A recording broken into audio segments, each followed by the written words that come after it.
Quand elle m'en a parlé tout de suite, qu'elle me l'a proposé, j'ai dit non. J'ai dit libéral, il y a trop de contraintes. Alors oui, on fait ses horaires, on voit toutes les belles choses. Et en fait, je voyais tout l'aspect négatif. J'ai dit non tout de suite. Et en fait, moi, je pars du principe que quand j'ai une peur, je dois y aller. Ça va m'emmener à quelque chose. Le diètepreneur a le courage de passer à l'action, même si c'est imparfait. Parce que alors ça, c'est vraiment, j'étais pleine de doutes au début et jamais le courage de le mettre en place devant le patient par peur que ce soit pas assez bien, etc. Parfois, on veut en donner trop au patient et il se perd et du coup, on se perd aussi. Et du coup, de recentrer en donnant quelques objectifs petit à petit au fil des séances, où les résultats sont beaucoup plus parlants. J'aurais refusé ce poste en libéral. Je pense que je serais plus diète aujourd'hui. Bonjour à toutes et à tous et bienvenue dans le succès au quotidien des diététiciens. Ce contenu s'adresse à tous les diététiciens et diététiciennes qui ont envie de construire une activité libérale qui leur ressemble sans perdre le sens du métier. Notre objectif, t'aider à avoir plus d'impact auprès de tes patients, plus de revenus et plus de plaisir à exercer. Je te laisse maintenant en compagnie de Nicolas, qui est coach dans le programme Diètepreneur, ainsi que de son invité du jour. C'est parti! Bonjour tout le monde, merci beaucoup de suivre ce nouvel épisode qu'on a relancé, c'est le succès au quotidien des diététiciens. Je suis personnellement très heureux de reprendre ce dossier, de reprendre ce format. Moi, c'est un format qui me tient à cœur, de montrer un petit peu, voilà, tous ces diététiciens qui œuvrent parfois un petit peu dans l'ombre, mais pourtant qui aident des dizaines de milliers de patients à aller mieux. Et aujourd'hui, ça me fait trop plaisir parce qu'on va recevoir Doriane. Bonjour Doriane. Bonjour à toi. Ravie de revenir. Oui, Doriane, on se connaît un petit peu avec on a passé un petit peu de temps ensemble durant l'accompagnement résultat au top. Mais ouais. Avant de parler de tout ça, avant de revenir sur ton parcours de diététicienne, il y a un petit exercice. J'aimerais bien commencer par un petit exercice qu'on aime beaucoup chez Diète en Transition. Ici, je t'ai mis les 8 attitudes du diètepreneur. Tu vas prendre un petit peu de temps pour les lire. Et j'aimerais bien que tu en sélectionnes une ou deux là qui t'interpellent, qui te parlent là par rapport à ce que tu vis là maintenant dans ta carrière de diète ou ce que tu as déjà vécu. Pourquoi est-ce qu'on commence par cet exercice? Parce que voilà, après toutes ces années où nous on a accompagné les diététiciens, on s'est rendu compte d'une chose, c'est pas forcément les compétences, les méthodes de consultation, les outils ou les formations complémentaires, c'est pas ça qui permet aux diètes d'aller loin dans le développement de leur projet, c'est souvent les attitudes. Dis-moi Doriane, on va commencer par ça. Parmi les différentes attitudes ici que je t'ai affichées à l'écran, lesquelles rentres-tu en résonance là maintenant? Alors moi, ce qui me parle le plus, déjà au tout début, c'était le diètepreneur a le courage de passer à l'action même si c'est imparfait. Parce que alors ça, c'est vraiment, j'étais pleine de doutes au début et jamais le courage de le mettre en place devant le patient par peur que ce soit pas assez bien, etc. Et en fait, avec le recul, c'est vraiment ce qui a permis de me développer, d'essayer de dire aux patients c'est la première fois que je le teste avec vous, qu'est-ce que vous en pensez? Et en fait, ça développe tellement d'idées. Donc ça me parle beaucoup. Après, quand je vois aussi, il se concentre sur les priorités et recherche les 20% d'action et 80% de résultats. Parfois, on veut en donner trop aux patients et il se perd et du coup, on se perd aussi. Et du coup, de recentrer en donnant quelques objectifs petit à petit au fil des séances. Du coup, les résultats sont beaucoup plus parlants que trop donner d'un coup d'infos et d'ateliers, de choses comme ça. Puis une troisième chose qui va me parler aussi, c'est il accepte d'être rémunéré à sa juste valeur. Quand on débute, on a tendance à vouloir faire des prix assez bas parce qu'on n'a pas confiance, parce qu'on a peur, etc. Et en fait, les patients qui viennent, enfin en tout cas moi je parle pour moi, mais les patients qui arrivent, ils n'ont même pas regardé les tarifs. Ils viennent parce qu'ils sont prêts à passer le cap et en fait ils investissent sur leur santé et on parle peu tarifs finalement. Donc c'est aussi de savoir un peu le marché autour, peut-être ce qui se fait, mais de pas se sous-estimer à ce niveau-là. Yes, merci beaucoup. Alors, on va peut-être un petit peu maintenant revenir vite fait sur ton parcours, sur ton histoire. Toi, t'as une histoire assez incroyable, vu que tu as commencé, je pense, la vie professionnelle assez tôt, plutôt dans le domaine du commerce. Hein, tu vas un petit peu nous raconter ça. Et puis, tu as vécu un burn-out assez jeune finalement. Hein, souvent, parfois, c'est à 35, 40 ans, 50 ans que les gens font ça. Toi, tu l'as fait assez tôt. Et ce qui a été un petit peu l'événement déclencheur pour rediriger ta carrière vers la diététique, est-ce que tu sais un petit peu nous refaire ici ton parcours? Oui, alors moi j'ai débuté dans le commerce parce que les adultes autour de moi me disaient il y a que ça de débouché, il faut que tu ailles là-dedans. Puis ce qui me plaisait, ils me disaient non mais tu trouveras rien. Enfin bon, donc je suis partie dans le commerce et puis en fait j'ai passé des années là-dedans. J'ai fait beaucoup de CDD, j'ai fini en CDI. J'avais, je sais pas, peut-être 19 ans. J'ai passé donc 3 ans en CDI dans une grosse boîte de restauration, donc dans le commerce. Et en fait, au bout de 3 ans, ça me plaisait plus du tout. Enfin, j'étais plus du tout alignée. J'étais en burn-out au bout de ces 3 ans-là. Et je me suis dit, mais stop, en fait, pense à ta santé, pense à ton bien-être. Du coup, je suis partie. J'ai arrêté et puis en fait en recherchant un petit peu ce qui me plaisait, tout m'orientait vers la santé. J'aurais même pas pensé au BTS diète et en fait j'avais fait une comment ils appellent ça, validation des acquis là, enfin bilan de compétences. Et du coup en fait je me suis dit OK, pourquoi pas tenter. Ça me parlait bien en fait, tout ce qui était diète, ça m'emballait. Donc j'ai fait une remise à niveau de 1 an qui était pas facile parce qu'en partant du commerce, j'avais pas toutes les bases sciences, etc. Et puis du coup, j'ai enchaîné sur les 2 ans de BTS diète, qui sont pas faciles non plus. Du coup, j'étais un peu plus vieille que les autres et je pense que ça aide aussi à savoir où on veut aller. Et donc, à la suite de ça, j'ai eu quand même beaucoup de chance parce que j'ai la diététicienne d'un de mes stages qui donc partait en congé maternité, qui m'a rappelé, avec qui je m'entendais très bien, et qui m'a demandé si je voulais faire 8 mois de remplacement dès l'obtention de mon diplôme. Donc, ça m'a lancé en fait tout de suite dans la vie active, sachant que toutes les filles autour de moi ne trouvaient pas de poste, etc. Donc j'ai eu de la chance. Et puis à la suite de ça, en fait, c'est donc j'étais dans une structure, dans un centre de rééducation. Et à la suite de ça, la kiné de ce centre m'a dit, écoute, je connais une copine kiné qui recherche une diète en libéral. Et c'était pas du tout mon projet. Et en fait, j'y ai réfléchi, je me suis dit, en vrai, pourquoi pas? Et du coup, j'ai dit bon, allez, je me lance, je tente. Et puis si ça marche pas, ça marche pas. Et voilà, j'en suis là aujourd'hui.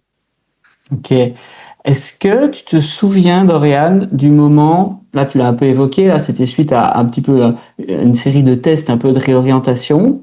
Ouais. J'imagine que, ok, il y a eu cette direction de la santé, mais la diététique c'est quand même très précis. À quel moment tu te dis, ah, je pense que je vais devenir diététicienne, là, il y a quelque chose dans mes tripes, là, ça me parle. Est-ce qu'il y a eu un moment clé? Je sais pas s'il y a eu un moment clé, mais en recherchant un peu les métiers de la santé, je me voyais pas, j'en sais rien, faire infirmière, des choses comme ça me parlait pas. Et en fait, quand j'ai regardé le programme BTS, ça m'intéressait en fait d'avoir des réponses de comment fonctionne le corps. Puis en fait aussi, on entend tellement de choses vraies, fausses sur les réseaux, et du coup de savoir et d'apprendre moi-même le vrai.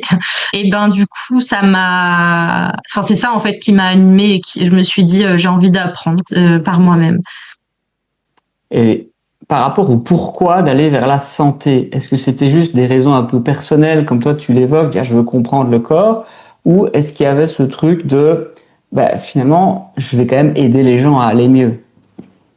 Et en fait au début je dirais que c'était plutôt pour moi parce que j'avais envie d'avoir des réponses et de savoir le vrai du faux. Et puis à force d'apprendre, je me suis dit en fait j'adorais aider les personnes dans leurs objectifs quand on a des conversations perso en soirée, peu importe, je peux en parler des heures quoi. J'adore. Ok, c'est super. Quand t'as raconté ton parcours, voilà, tu dis qu'il y a eu des opportunités qui sont présentées naturellement à toi. Il y a eu un petit facteur chance, hein, comme tu l'as dit. Hein. Ah oui.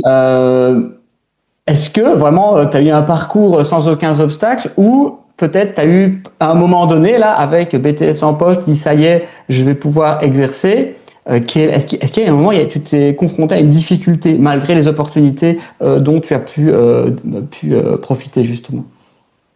Peut-être que j'ai eu des difficultés, mais plutôt par la peur.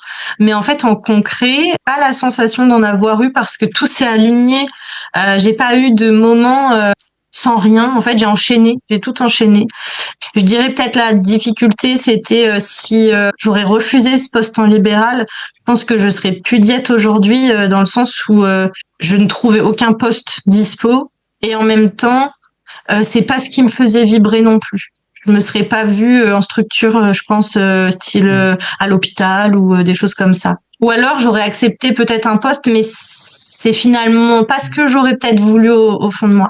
Est-ce qu'il y a un moment donné, tu as eu un doute? Tu vois, voilà, tu as eu OK, ce poste en libéral.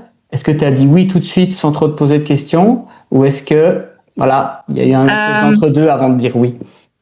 Quand elle m'en a parlé tout de suite, qu'elle me l'a proposé, j'ai dit non. Tout de suite, j'ai dit non. J'ai dit libéral, il y a trop de contraintes. Alors oui, on fait ses horaires, on voit toutes les belles choses, mais en fait, on m'a beaucoup dit, il y a beaucoup de charges, t'es seule, si ça marche pas, tu te développes pas, etc. Et en fait, je voyais tout l'aspect négatif. J'ai dit non tout de suite. Et j'ai pas dit non longtemps parce que peut-être 10 minutes après, je suis allée la voir en lui disant bon, je vais y réfléchir quand même. Et du coup, je me suis dit, faut que je tente en fait. Et en fait, moi, je pars du principe que quand j'ai une peur, je dois y aller. Ça va m'emmener à quelque chose. Et du coup, j'ai été rencontrer les kinés avec qui je travaille aujourd'hui, du coup, qui recherchaient une diète là. Et en fait, le feeling est hyper bien passé. Et du coup, ça s'est fait après comme ça. J'ai tenté quoi. Waouh, je pense que c'est quelque chose d'important. Et je te remercie vraiment, Doriane, d'avoir dit ça. Je pense qu'il y a d'autres personnes ici qui vont écouter cette interview et qui ressentent au fond d'eux exactement cette peur de se lancer ici en libéral. Et le fait que tu dises, en fait, finalement, c'est en y allant quand même si on a peur, la peur, elle va jamais partir. Elle sera toujours un petit peu là. C'est juste que, voilà, on l'écoute, mais on avance avec. Je pense que c'est un petit peu ça que tu souhaites dire. Et que c'est OK, et c'est comme ça qu'on arrive à se dépasser et à faire les projets finalement qu'on aime. Il y a quelque chose aussi qu'on explique pas mal en coaching. Hein, tu l'as peut-être déjà entendu quand tu étais parmi nous. C'était si ça vous fait pas peur, c'est que c'est pas important pour vous, que ça vous drive pas quoi. Et donc finalement, ça peut être un bon signe. Je pense que c'était déjà un bon déclic et ça fait naturellement la transition vers la suite de cette interview. Est-ce que tout au long de ce parcours, est-ce qu'il y a un moment donné, tu as eu des déclics qui ont contribué au fait que voilà, tu as continué à progresser en libéral? Il n'y a pas des gros déclics comme ça qui me viennent en tête, mais c'est plutôt au début, quand on trouve un peu une structure, on reste dans le confort. Enfin, je parle pour moi, je restais un peu dans le confort de ce que j'avais appris, de ce que j'avais tissé. Et du coup, au bout d'un moment, je dirais pas que ça s'éteint, mais ça se calme un petit peu. Et en fait, si on va pas chercher plus loin, c'est comme ça qu'on peut s'éteindre, je dirais, en libéral. Et du coup, le déclic, ça a été aussi d'échanger avec une autre élève de diète, de consultation au top à ce moment-là qu'il faisait aussi. Et en fait, elle habite à côté de chez moi, donc on s'est rencontrés. Et en fait, on a associé nos deux cerveaux pour redémarrer, pour recréer des activités, etc. Et du coup, c'est très stimulant et c'est hyper intéressant de retester des choses après en consultation sans rester sur seulement ce qu'on a fait. Je dirais que, peut-être les déclics, c'est de tenter des nouvelles choses qui nous parlent, qui nous font sens et de pas rester dans le confort qu'on peut se créer au début. C'est super intéressant ce que tu dis, Doriane. Il y a plusieurs enseignements qui adhèrent à ce que tu dis. Je me permets de reformuler peut-être certaines choses. Tu me dis si je me trompe. Oui. Ce que j'entends à travers tes explications, c'est que c'est cette notion d'amélioration continue. Alors, c'est mis à toutes les sauces et c'est parfois un peu bateau, mais c'est important aussi parce que c'est un petit peu comme avec le patient finalement. Tout révolutionner du jour au lendemain dans sa pratique, vu que c'est de ça qu'on discute, c'est pas forcément sain non plus. Et au contraire, c'est comme avec les patients, rester dans ses habitudes et dans son confort, c'est pas top non plus. D'ailleurs, il y a une manière de voir les choses qui est particulière. Je fais une petite parenthèse, je m'étale un petit peu, c'est pas grave. Tu connais peut-être cette notion, voilà, de la zone d'abondance ou du cercle de l'abondance. Voilà, c'est la dynamique que tu mets en place, voilà, pour un petit peu attirer des choses dans ta vie. Je pense que tu la connais parce que tu l'as vécu aussi. Pour attirer, voilà, il y a un moment, comme tu dis, les planètes s'alignent. Tu fais tout ce qu'il faut et puis tu as les opportunités, abondance relationnelle, financière, d'amour, de bonheur aussi. Et tu sais, c'est quoi l'opposé de ce cercle d'abondance? Rester dans sa zone de confort. C'est tout à fait ça. C'est le confort, en fait. Et voilà, vraiment ce cercle vicieux du confort qui est là, quoi. Et donc, le message aussi, c'est que, en fait, on peut pas avoir l'abondance sans sortir de cette zone de confort. C'est juste pas négociable, en fait. Et ça, tu l'incarnes, en fait, quand tu expliques ça. Ça, j'adore ça. Et puis je pense que, enfin, si on reste dans notre zone de confort, au bout d'un moment, on s'ennuie. Même nous, on s'ennuie. Enfin, moi, j'ai eu une période où je ne créais plus et je commençais à m'ennuyer alors que ça fait pas longtemps que je fais ça. Et du coup, j'ai recréé de nouvelles choses et en fait, en relançant des projets, enfin voilà, ça nous stimule aussi dans la vie professionnelle. Je vais faire la transition ici parce que plus tôt dans l'interview, Lauriane, tu as parlé de sentiment de solitude. C'était un peu une objection qu'il y avait eu. Voilà, tu te lances en libéral, les gens te disent tu vas être toute seule, il y a les charges, machin. Comment est-ce que tu fais? Et toi, personnellement, comment tu as pu être dans cette création continue, dans ce développement continu, malgré le fait que, a priori, quand tu as commencé, tu étais seule? Donc, quelle opportunité tu t'es créée, j'aime bien cette formulation, pour te permettre de toujours rebondir et de développer ce libéral qui aujourd'hui fonctionne bien. On reparlera chiffres juste après, mais voilà. Est-ce que tu sais un petit peu nous en dire plus sur les initiatives que tu as prises pour justement te permettre d'évoluer constamment? Déjà au début, c'est déjà de parler de soi, de faire un peu son réseau, et j'avais hyper peur d'aller voir les médecins. En fait, je suis dans un pôle santé avec des médecins, sages-femmes, kinés, etc. Et donc moi, j'avais très peur de déranger. Donc c'est en faisant résultat au top que ça m'a un peu bousculée et du coup je me suis dit faut que j'y aille. Je repoussais. Et au final, j'ai proposé une présentation de ce que je faisais aux médecins. Je leur ai dit, si vous avez même 5-10 minutes, je vous montre un peu. Et déjà, ça accroche un peu, ils se rendent compte de ce qu'on fait. Donc, première étape pour se faire un petit peu connaître. Ensuite, pour développer un petit peu plus d'activité, c'était beaucoup avec Élise qui faisait aussi consultation au top.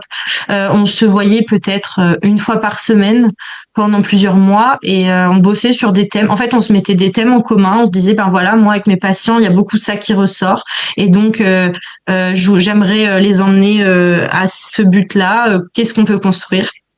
Et à plusieurs cerveaux, ça va beaucoup plus vite. Et en fait, des fois, on a l'impression d'avoir des idées, mais toute seule, on se bloque, on pense pas à des choses en fait. Et du coup, d'être plusieurs, enfin déjà d'être deux, ça faisait des déclics sur certaines choses. Donc, on construit des choses hyper intéressantes et impactantes. Voilà. Et puis après, cette fameuse Élise, on se voit moins parce qu'elle déménage. Donc, il faut que je trouve aussi d'autres idées, d'autres choses à faire. Donc là, j'ai un projet avec la psychologue qui travaille avec moi au cabinet de créer des ateliers en duo. Enfin, ça verra pas le jour avant l'année prochaine, mais là, on a quelques mois pour y bosser. Et donc, c'est des choses comme ça qui permettent de tout le temps sortir de nouveaux outils aussi pour nous et puis en fait de se faire connaître. Ok, merci Doriane. On va faire la transition vers la partie suivante de notre interview. On va rentrer un petit peu dans le côté business. Aujourd'hui, ton activité, elle ressemble à quoi? En moyenne, en chiffre d'affaires brut, voilà combien tu gagnes. Qui sont tes patients? Est-ce que tu accueilles tout le monde? Est-ce que tu as choisi de avoir plusieurs zones ou une zone de prédilection? Voilà, si c'est le cas, pourquoi avoir choisi les publics cibles? Voilà, à quoi ressemblent tes semaines? Vas-y, fais-nous un petit peu le tableau de ton activité de diète. Alors au début, quand on se lance en libéral, on a envie de tout faire. C'est-à-dire de dire non à personne. Dans Consultation au top, on nous demandait de sélectionner notre public cible. Moi, j'étais partie sur, alors de tête, je crois que j'avais pris diabétique, troubles digestifs et perte de poids. Je partais là-dessus et puis finalement au fil des mois j'étais pas alignée avec ça, j'étais pas forcément en fait ça m'ennuyait, enfin pas tout, mais par exemple troubles digestifs c'était pas mon truc. Donc Coralie m'avait dit laisse tomber, fais quelque chose qui résonne en toi, etc. Et en fait je dirais que mon public cible il s'est fait tout seul avec les patients que j'ai reçus, c'est-à-dire que j'ai eu beaucoup de femmes ménopausées. Et en fait, qui sont un peu démunies, qui savent plus comment faire, qui veulent perdre du poids. Donc ça s'est créé un peu tout seul avec la perte de poids. Du coup, j'ai orienté beaucoup femmes ménopausées. Je me suis beaucoup renseignée là-dessus, etc.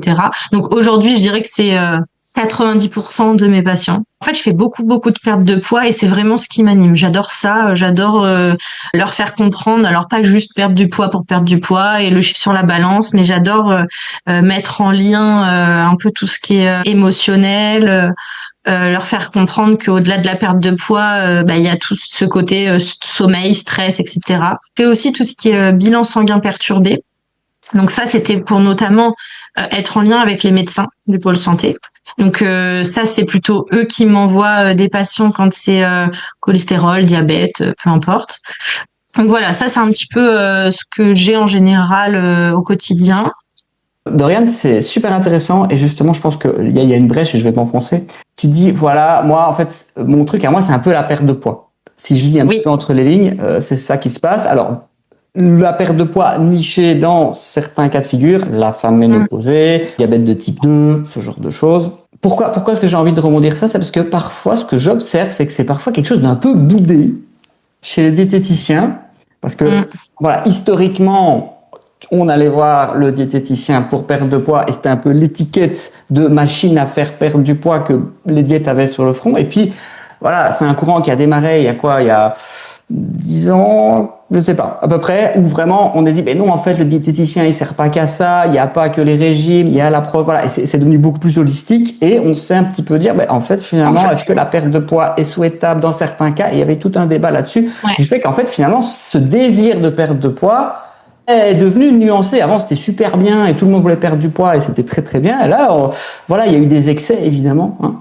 Et c'est chouette aussi que toi, tu dises, non, en fait, j'assume complètement. Et une autre chose que j'adore, et je sais bien, parce que voilà, nous on a accompagné beaucoup de diététiciens, c'est quelque chose qui revient beaucoup dans nos programmes d'accompagnement, c'est voilà toutes ces diètes qui butent justement sur ce poids de la balance, avec ce poids qui n'est pas 100% maîtrisable, on choisit pas son poids. Alors il y a une zone d'influence. Parfois, la zone d'influence, elle est assez large et on peut évoluer dans une certaine direction, mais parfois, elle est toute petite et on est un peu coincé. Et c'est parfois compliqué, je sais, pour les diététiciens, de ouvrir les horizons et un peu d'éduquer des patients qui ont parfois beaucoup de fausses croyances. Ouais. Alors, si c'est OK pour toi, Doriane, si on peut plonger au cœur de tes prises en charge là maintenant, faut dire, mais toi, comment tu fais? C'est quoi ton secret? Ta patte en consultation, justement, si ce leitmotiv chez toi, c'est la perte de poids, pour un peu ouvrir les esprits, c'est quoi ta recette secrète? Déjà, moi, j'adore déconstruire tout de suite quand ils arrivent ce qu'ils pensent. C'est-à-dire, souvent, ils arrivent et ils sont quasiment 90% pensent que je vais leur donner un plan alimentaire, des grammages, leur dire de manger du verre, enfin voilà, cliché diète. Et tout de suite, je leur dis qu'il n'y aura pas de plan alimentaire, je ne vous donne pas de menu, par contre, on va apprendre à tout construire ensemble. Le but, c'est que vous n'ayez pas à peser, en fait, que ce soit pas une contrainte dans votre vie au quotidien, que ce soit facile à mettre en place et que vous vous sentiez apaisé dans votre quotidien, et plus vous serez apaisé et mieux ça ira. Je leur explique qu'on va faire des thèmes précis, qu'on va mettre des objectifs au fil du temps en place, et qu'il faut pas se fier aussi à la balance, parce que ça peut être pas forcément que du gras, que on fait une première partie rééquilibrage alimentaire pour plutôt la qualité, puis après on va voir un thème sur plutôt tout ce qui est quantité et par rapport à leurs besoins, sans pour autant supprimer des choses. Ils ont le droit de tout manger. Et déjà rien que ça les rassure. Et souvent, en fait, ils sont super contents de se dire ah ouais, c'est possible en fait de pas se priver, de pas peser et de vivre sereinement en atteignant nos objectifs. Et je trouve que c'est plutôt ça qui les fait revenir en fait, parce que la majorité, ils ont déjà vu beaucoup de diètes dans leur passé, où ils me disent clairement, en fait, c'était trop contraignant, je devais peser, je devais manger 60 grammes de pain le matin, etc.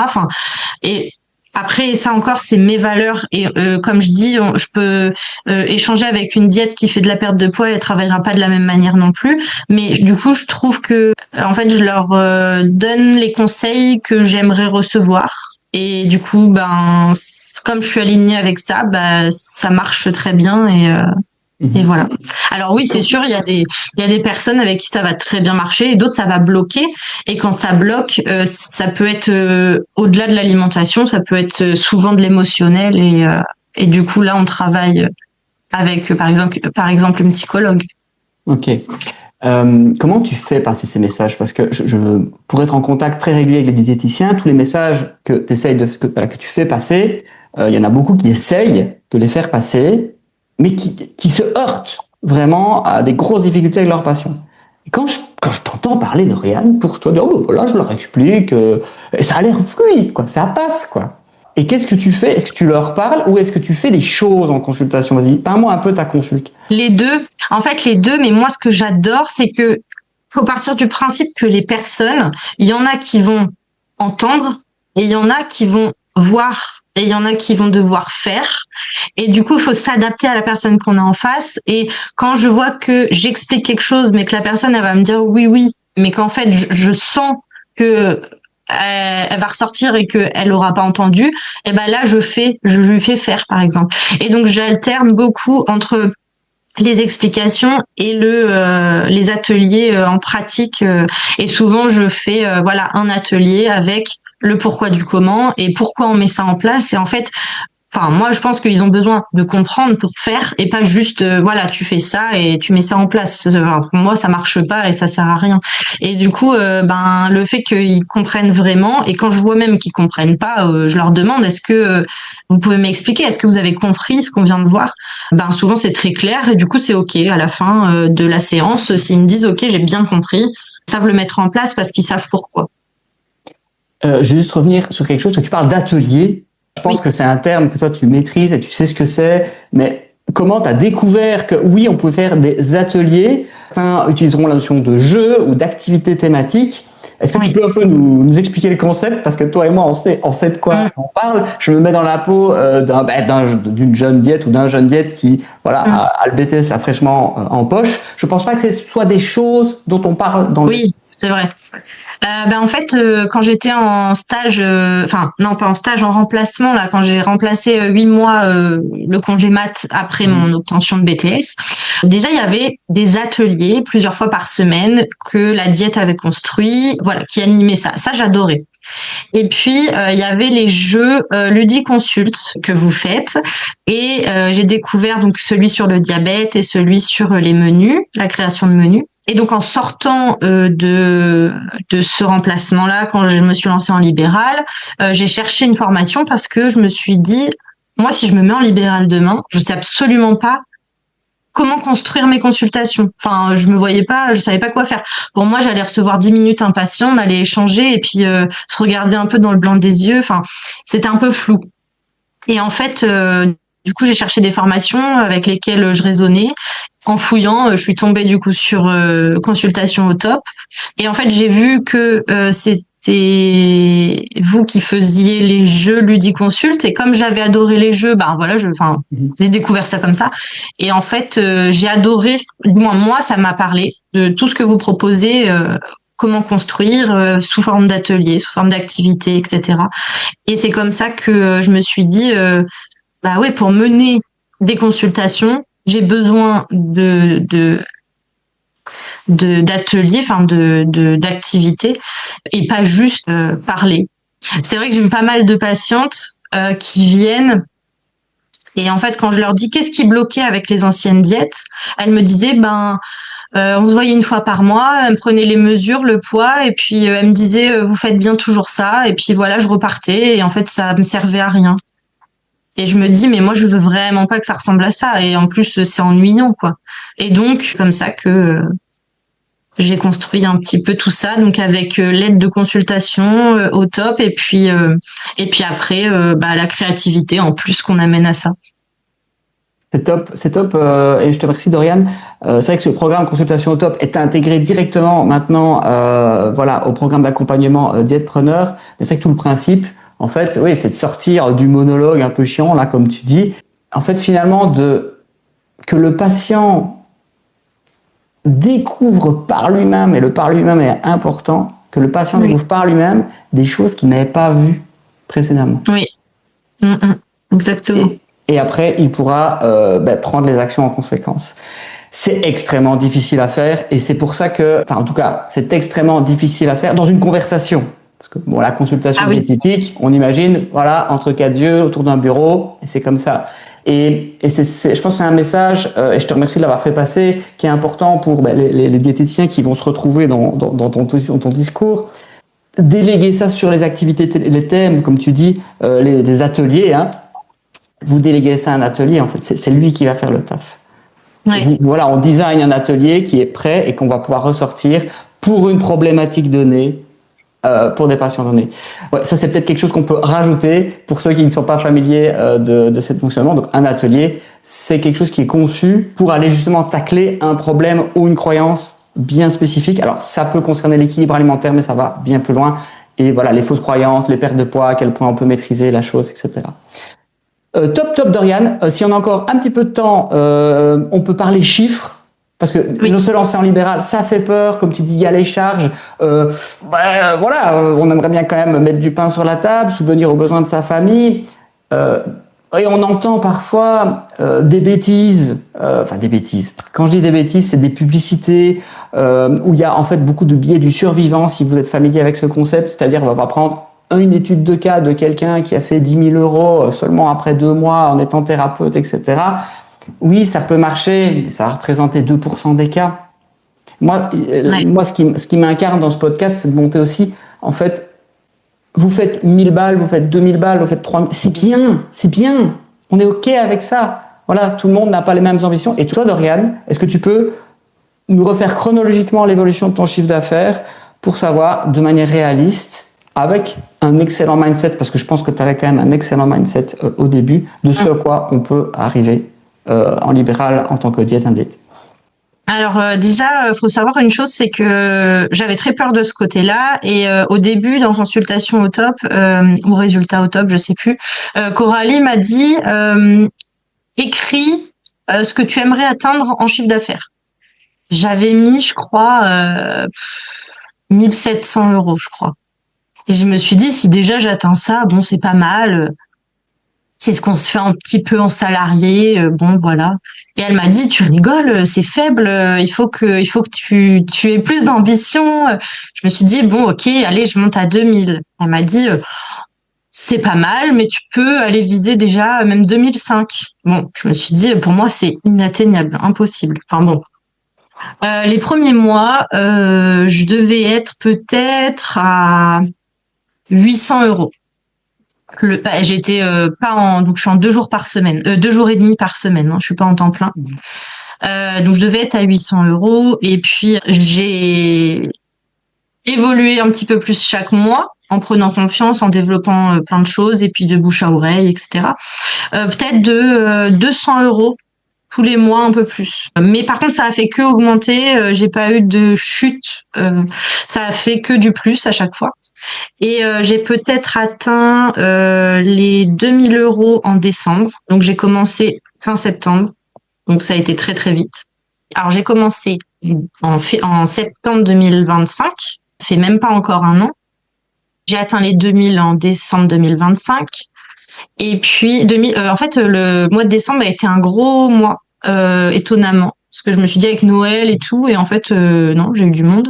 Je suis partie en vacances. J'ai pris mes premières vacances en février 2026, où je suis partie 2 semaines. Et là, je me suis dit, oh là, première vacances, ça va faire un petit peu mal. Et en fait, je me suis fait 1 400 €. Donc, je me suis dit, bon, pas de panique, j'étais partie en vacances, on verra ce que ça donne. Et en fait, ça se décale sur le mois d'après. Donc, le mois d'après, en fait, j'ai une stabilité depuis décembre aux environs des 2 000 €. Je vais me faire 1 900, 2 000, 2 100, puis 2 000. Enfin voilà, si je fais une moyenne, c'est à peu près 2 000 €. Et donc, en retour de vacances, sur le mois de mars, je suis montée à 2006. Donc 2600. Et en fait, ça s'est répercuté. Comme je suis partie en vacances, j'ai eu du monde sur le mois de mars et ça a fait un équilibre comme ça. Il y a des mois où je pensais que c'était faible, que ça allait être un petit mois, et puis d'un coup, il y a plein de nouveaux patients qui arrivent, on ne sait pas pourquoi. Si je fais une moyenne, je suis toujours autour des 2 000 € par mois. Donc, j'ai pas encore un an, donc je trouve que c'est pas mal. Après, voilà, il faut prendre en compte aussi, donc moi, la première année, j'avais le droit à l'ACRE. Donc, en fait, l'URSSAF me prenait que 13% de charge. Là, c'est ce mois-ci que c'est passé à 23%. Donc, ça change quand même la donne. Oui, ça fait peur. Il y a des mois, on ne sait pas sur quel pied on danse. Et malgré tout, personnellement, je m'en sors toujours quand même bien. Et le mois là, les vacances scolaires, juillet, août, m'ont fait peur. Et en fait, ça se rééquilibre aussi. Ça revient à peu près à 2000 à chaque fois, tous les mois. Qu'est-ce que tu auras envie de faire pour aller chercher un petit peu plus là? Tu me dis que les cotisations sociales, elles vont monter. Comment est-ce que tu vas faire pour aller chercher les 2005 et peut-être 3000 €? Eh ben justement, là, mon objectif, ce serait d'arriver vers les 3000. Alors pas forcément 3000, mais voilà, d'augmenter un peu plus, un palier. Que c'est pour ça qu'avec la psychologue, on essaie de lancer des ateliers en duo là, une fois par mois. Proposer des ateliers qui répondraient aussi aux problématiques de mes patientes, de par exemple la charge mentale et le quotidien dans l'assiette, l'image de soi et le poids sur la balance. Enfin, je sais pas, ça c'est encore, voilà, on en parle, mais des ateliers, j'aimerais bien créer un atelier pour dynamiser aussi et puis changer un peu des consultations. Yes, et puis ces ateliers-là pourraient être une porte d'entrée pour les gens qui se reconnaissent, qui ont passé un bon moment, voilà. Pour se dire, en fait, finalement, j'ai peut-être envie de continuer la démarche, continuer une démarche un peu plus long terme avec toi, Doriane. Ouais. Mais écoute, Doriane, merci. On va tout doucement clôturer cette interview avec toi, Doriane. Juste une petite question, si tu pouvais parler à ton toi, justement, qui a démarré les études, là, au moment où tu as dit oui pour le libéral, tu aurais envie si tu pouvais remonter, prendre une machine à voyager dans le temps, remonter à ce moment-là, tu lui dirais quoi? Je dirais fonce, tu regretteras pas, et puis dès que tu vois une peur, vas-y et tu verras que ça amènera quelque chose. Et si tu te sens trop confortable et que tu te reposes et que tu commences à t'ennuyer, cherche autre chose, et que en fait la vie, elle nous amène toujours quelque chose et on s'y attend jamais. Donc faut tenter et faut aller là où la zone n'est pas forcément confortable pour qu'elle devienne. Qu'est-ce que tu aimerais que les diététiciens ou diététiciennes qui écoutent cette conversation, qu'est-ce que tu aimerais bien qu'ils retiennent? Quel message tu as envie de leur transmettre? De se faire confiance, mais surtout de pas essayer de copier tout ce qu'on entend et de rester aligné avec eux-mêmes. Et si ça résonne pas quand vous l'expliquez aux patients, quand vous le construisez, alors faites pas. Et c'est comme ça que vous trouverez votre voix et ce qui vous anime vraiment. Et puis en fait, c'est surtout un métier passion avant tout. Donc si c'est juste le chiffre d'affaires qui vous anime, voilà, ça marchera pas. Donc il faut être aligné avec soi et il faut que ça résonne en vous. Merci beaucoup, Doriane. Écoute, je te remercie de ce temps précieux que tu nous as accordé, surtout en période estivale. Vraiment, moi, j'ai passé un excellent moment avec toi. Tous ces moments étaient vraiment très, très, très riches d'apprentissage. Et au nom de toutes les personnes qui ont écouté cet épisode, je te remercie. Avec plaisir. Et puis, si ça peut aider certaines personnes, avec plaisir. Merci à tous et à bientôt dans le prochain épisode du succès au quotidien des diététiciens. Merci d'avoir regardé cette interview jusqu'au bout.